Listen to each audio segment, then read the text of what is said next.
पाल्पामा एउटा निकै सुन्दर तर त्यत्तिकै डरलाग्दो खोला छ जसलाई मानिसहरू भूत खोला भनेर चिन्छन्। भनिन्छ यो खोलाले हरेक वर्ष एक न एक जनाको ज्यान लिन्छ।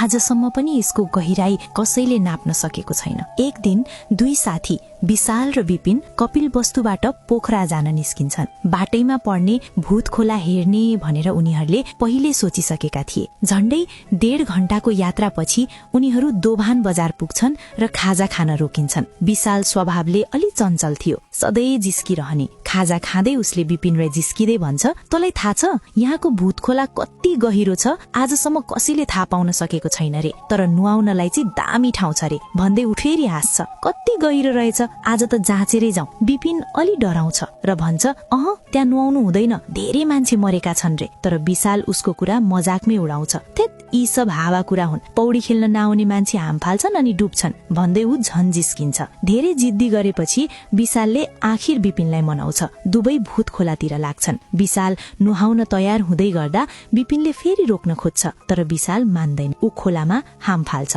पानी भित्र छिरेपछि विशाल जिस्किँदै बचाऊ बचाऊ भन्दै चिच्याउँछ। विपिन आत्तिन्छ। केही सेकेन्डपछि मात्र थाहा पाउँछ त्यो त मजाक थियो। रिसाउँदै विपिनले यस्तो नगर्न चेतावनी दिन्छ। केही समयपछि विशाल फेरि पानीमा डाइभ गर्छ, तर यो पटक ऊ माथि आउँदैन। विपिन डराउँदै उसको नाम कराउँछ। मजाक नगर भनेर चिच्याउँछ, तर 5 मिनेट बित्दा पनि विशाल देखिँदैन। डरले काँप्दै विपिन पनि विशाललाई बचाउन खोलामा हाम फाल्छ। आज 5 वर्ष बितिसक्यो। विशाल र विपिन कहाँ गए कसैलाई थाहा छैन। आज पनि मानिसहरू भन्छन् भूत खोलाले हरेक वर्ष एक न एक जनालाई खान्छ। आखिर त्यो खोलामा के छ थाहा पाउनुहोस् अर्को भागमा।